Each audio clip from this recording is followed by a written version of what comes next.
देखते हैं NCERT class 6 के हिस्ट्री का चैप्टर 4 है। स्टार्ट होता है पहले चैप्टर का नाम है क्या बताती है हमें किताबें और कपड़े। स्टार्ट होता है पुस्तकालय में मेरी। जैसे ही घंटी बजी शिक्षक ने छात्रों को अपने साथ आने को कहा। आज वे पहली बार पुस्तकालय जा रहे थे। मेरी ने देखा कि पुस्तकालय उसकी कक्षा से काफ़ी बड़ा था और वहाँ किताबों से भरे कई रैक थे। कोने में एक अलमारी थी जो मोटी मोटी किताबों से भरी थी। मेरी को एक अलमारी खोलने की कोशिश करते देखकर शिक्षक ने कहा, उस अलमारी में अलग अलग धर्मों से जुड़ी हुई महत्वपूर्ण किताबें हैं। क्या तुम्हें मालूम है कि हमारे पास वेदों का भी एक संग्रह है। मेरी सोचने लगी, वेद क्या है? चलो वेद पता लगाते हैं। दुनिया के प्राचीनतम ग्रंथों में से एक। शायद तुमने वेदों के बारे में सुना होगा। वेद 4 है, ऋग्वेद, सामवेद, यजुर्वेद तथा अथर्ववेद। सबसे पुराना वेद है ऋग्वेद, जिसकी रचना लगभग 35 साल पहले हुई। ऋग्वेद में 1000 से ज़्यादा प्रथाएं हैं जिन्हें सूक्त कहा गया है। सूक्त का मतलब है अच्छी तरह से बोला गया। ये विभिन्न देवी देवताओं की स्तुति में रचे गए हैं। इनमें से 3 देवता बहुत महत्वपूर्ण हैं, अग्नि, इंद्र और सोम। अग्नि आग के देवता, इंद्र युद्ध के देवता और सोम एक पौधा है जिससे एक खास पेय बनाया जाता है। वैदिक प्रथाओं की रचना ऋषियों से की गई थी। आचार्य विद्यार्थियों को उन्हें अक्षरों, शब्दों और वाक्यों में बांटकर सश्रवर अनुपाठ द्वारा कंठस्थ करवाते थे। अधिकांश सूक्तों के रचयिता सीखने और सिखाने वाले पुरुष थे। कुछ प्रथाओं की रचना महिलाओं ने भी की थी। वेद की भाषा प्राक संस्कृत या वैदिक संस्कृत कहलाती है। तुम स्कूल में जो संस्कृत पढ़ती हो उससे यह भाषा थोड़ी भिन्न है। हम जिस किताबों को पढ़ते हैं वे लिखते और छापी गई है। ऋग्वेद का उच्चारण किया जाता था और श्रवण किया जाता था, न कि पढ़ा जाता था। रचना के कई सदियों बाद इसे पहली बार लिखा गया। इसे छापने का काम तो मुश्किल से ही 2 साल पहले हुआ। कुछ है संस्कृत और अन्य भाषाएं भी देख लेते हैं। संस्कृत भाषा भरोपीय यानी भारत यूरोपीय भाषा परिवार का हिस्सा है। भारत की कई भाषाएं असमिया, गुजराती, हिंदी, कश्मीरी और सिंधी एशियाई भाषाएं जैसे फारसी तथा यूरोप की बहुत सी भाषाएं जैसे अंग्रेजी, फ्रांसीसी, जर्मन, यूनानी, इतालवी, स्पेनिश आदि इसी परिवार से जुड़ी हुई है। उन्हें एक भाषा परिवार इसलिए कहा जाता है क्योंकि आरंभ में उनमें कई शब्द एक जैसे थे। उदाहरण के लिए मातृ संस्कृत शब्द है ये, माँ हिंदी और मदर अंग्रेजी शब्द को देखते हैं। क्या तुम्हें इनमें कोई समानता नजर आती है? उपमहाद्वीप में दूसरे भाषा परिवार की भी भाषाएं बोली जाती हैं।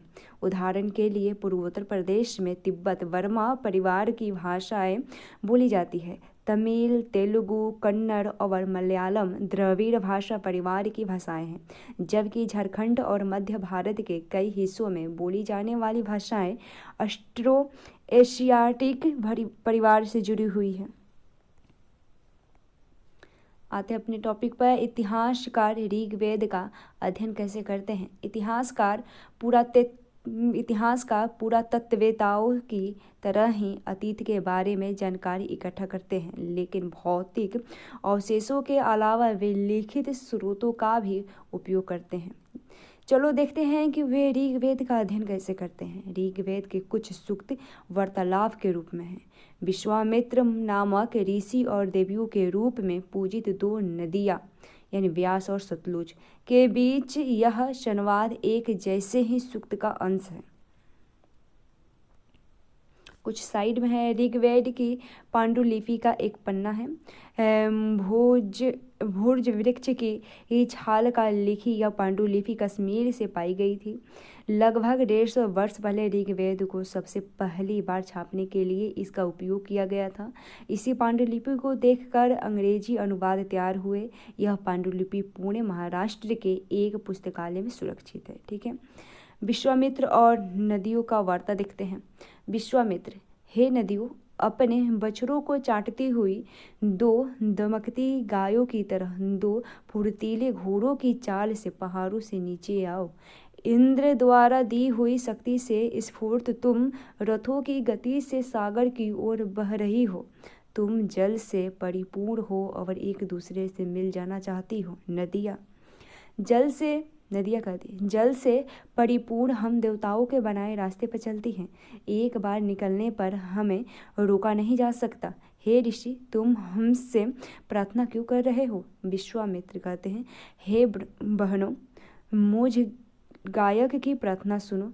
मैं रथों और गाड़ियों सहित बहुत दूर से आया हूँ। कृपया करके अपने जल को हमारे रथों और गाड़ियों की धुरियों के ऊपर न उठाओ, ताकि हम आसानी से उस पार जा सके। नदिया कहती है, हम तुम्हारी प्रार्थनाएं सुनेंगे, जिससे तुम सब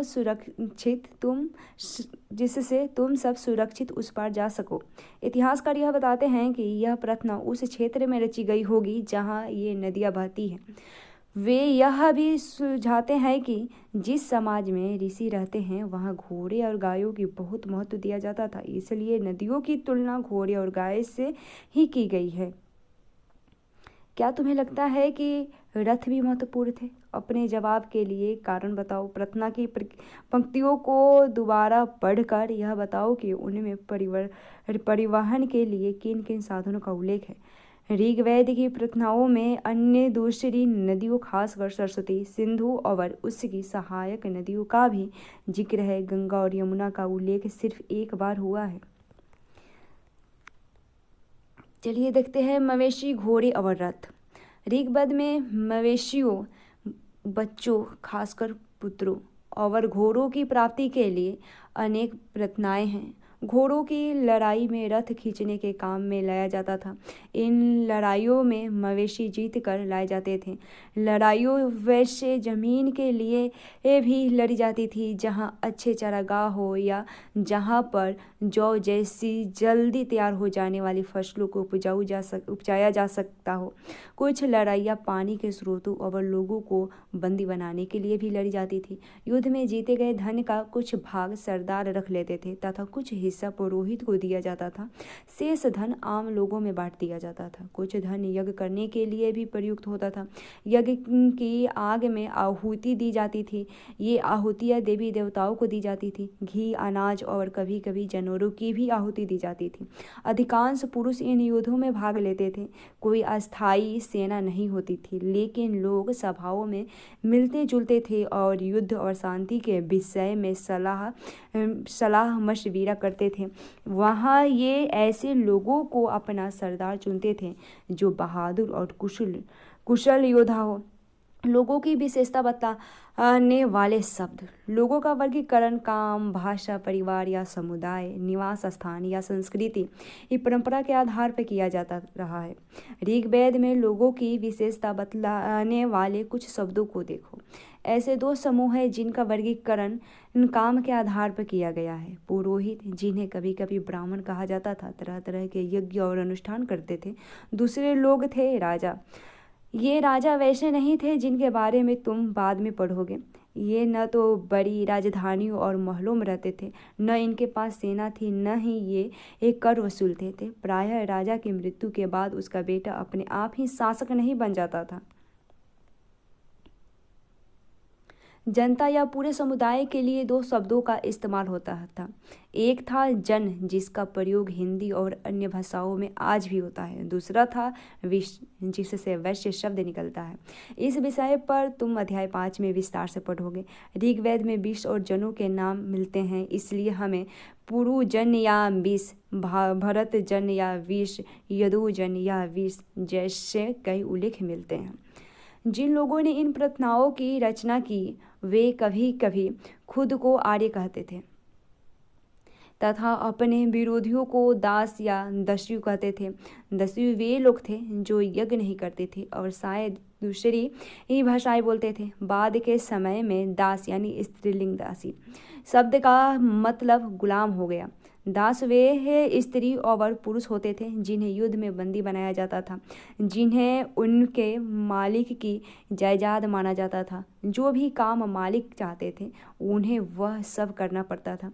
जिस युग में उपमहाद्वीप के उत्तर पश्चिम में ऋग्वेद की रचना हो रही थी, उसी समय दूसरी जगहों पर एक अलग तरह का विकास हो रहा था। देखो वहाँ क्या हो रहा था।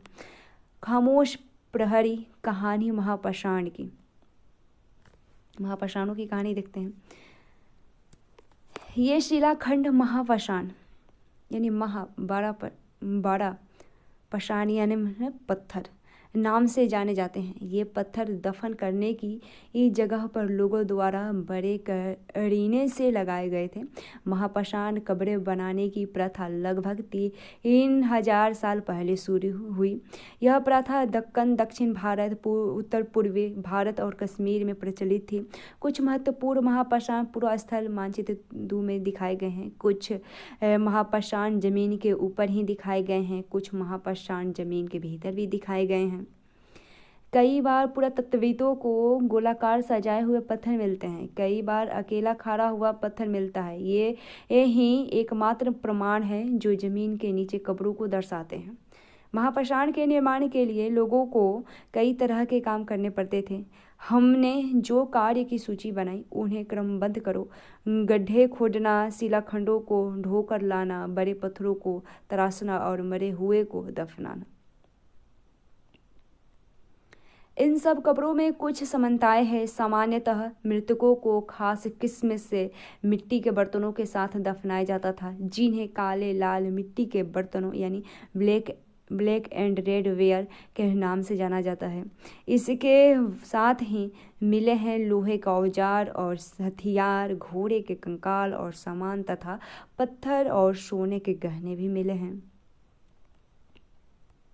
महापाषाण कब्रों के मिले लोहे का सामान नीचे कुछ दिया है और ऊपर से बाईं ओर है घोड़े के लिए सामान, नीचे बाईं ओर है कुल्हाड़ियाँ, नीचे है एक कटार है।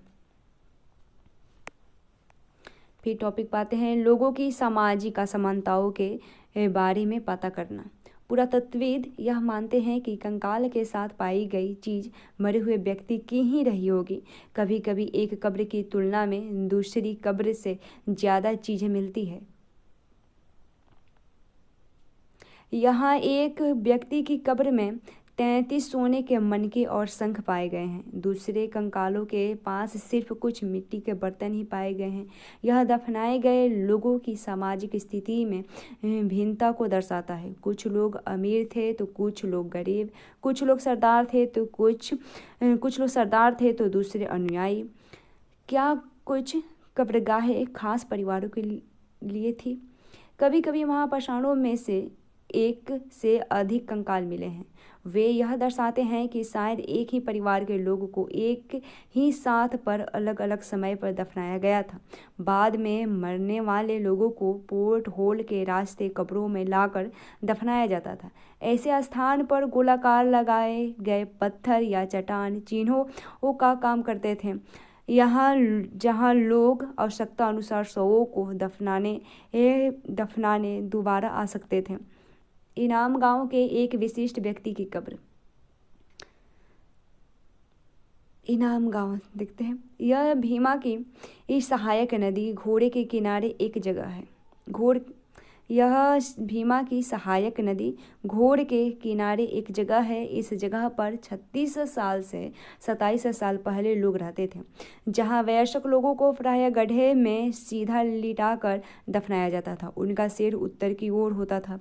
कई बार उन्हें घर के अंदर ही दफनाया जाता था। ऐसे बर्तन जिनमें शायद खाना और पानी हो दफनाए गए शव के पास रख दिए जाते थे। एक आदमी को 5 कमरों वाले मकान के आंगन में 5 पैरों वाले मिट्टी के एक बड़े से संदूक में दफनाया गया था। बस्ती के बीच में बसा यह घर गांव के सबसे बड़े घरों में से एक था। इस घर में एक अनाज का गोदाम भी था। शव के पैर मुड़े हुए थे। देखते हैं क्या बताते हैं हमें कंकालों का अध्ययन। छोटे आकार के आधार पर एक बच्चे के कंकाल को आसानी से पहचाना जा सकता है, लेकिन एक बच्चे और बच्ची के कंकाल के बीच कोई बड़ा फर्क नहीं होता। क्या हम यह पता लगा सकते हैं कि कंकाल किसी पुरुष का है या स्त्री का? कभी कभी लोग कंकाल के साथ मिले असमानों के आधार पर इसका अंदाज़ा लगा सकते हैं। उदाहरण के लिए, यदि कंकाल के साथ गहने मिलते हैं तो कई बार उन्हें महिला का कंकाल मान लिया जाता है, लेकिन ऐसे समझ के साथ समस्याएं हैं। अक्सर पुरुष भी आभूषण पहनते थे। कंकाल का लिंग पहचानने का बेहतर तरीका उसकी जांच करना है, और चूंकि महिलाएं बच्चों को जन्म देती है इसलिए उनका कटी प्रदेश या कुल्हा पुरुषों से ज़्यादा बड़ा होता है। ये समझ कंकालों के आधुनिक अध्ययन पर आधारित है। आज से लगभग 2000 साल पहले चरक नाम के प्रसिद्ध वैद्य हुए थे, उन्होंने चिकित्सा शास्त्र पर चरक संहिता नाम की किताब लिखी। वे कहते हैं कि मनुष्य के शरीर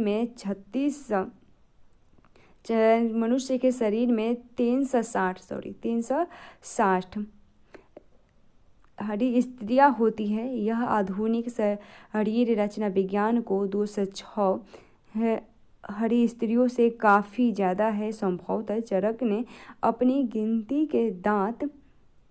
में दांत हड्डी स्त्रियों से जोड़ और कार्टिलेज को जोड़ कर यह संख्या बताई थी। इनाम गांव के लोगों के काम धंधे देखते हैं। इनाम गांव में पुरातत्वविदों को गेहूं, जौ, चावल, दाल, बजरा, मटर और तिल के बीज मिले हैं। कई जानवरों की हड्डियां भी मिलती हैं। कई हड्डियों पर कटने के निशान से यह अंदाजा होता है कि लोग उन्हें खाते होंगे। गाय, बैल, भैंस, बकरी, भेड़, कुत्ता, घोड़ा, गधा, सुअर, भासर, चितरकबरा, हिरन, कृष्ण मृग, खरहा, नेवला, चिड़िया, घड़ियाल, कछुआ, केकड़ा और मछली की हड्डियां भी पाई गई हैं। ऐसे साक्ष्य मिले हैं कि बेर, आंवला, जामुन, खजूर और कई तरह की रसभरियां एकत्र की जाती थी। अन्यत्र में देखते हैं, एटलस में चीन को देखो। लगभग 3500 साल पहले हम यहाँ की लेखन कला के सबसे पुराने उदाहरण पाते हैं। यह जानवरों की हड्डियों पर लिखा गया था। उन्हें भविष्यवाणी करने वाले हड्डियाँ कहा जाता था, क्योंकि यह मान्यता थी कि वे भविष्य बताती है। राजा लोग लिपिकारों से इन हड्डियों पर सवाल लिखवाते थे। क्या वे युद्ध जीतेंगे? क्या फसलें अच्छी होगी? क्या उन्हें पुत्र होंगे? फिर इन हड्डियों को आग में डाल दिया जाता था, जहां इनमें गर्मी से चटक कर दरारें पड़ जाती थी। भविष्यवक्ता इन दरारों को बड़े ध्यान से देखकर भविष्यवाणी करने की कोशिश करते थे। जैसा शायद तुम भी सोच रही होगी कि ये भविष्यवक्ता कभी कभी गलत भी तो हो सकते हैं। ये राजा शहरों में महल बनवाकर रहते थे। उन्होंने बेशुमार दौलत इकट्ठा कर लिए थे, जिनमें बड़े बड़े नक्काशी किए हुए कांसे के बर्तन शामिल थे, लेकिन वे लोहे का इस्तेमाल नहीं जानते थे।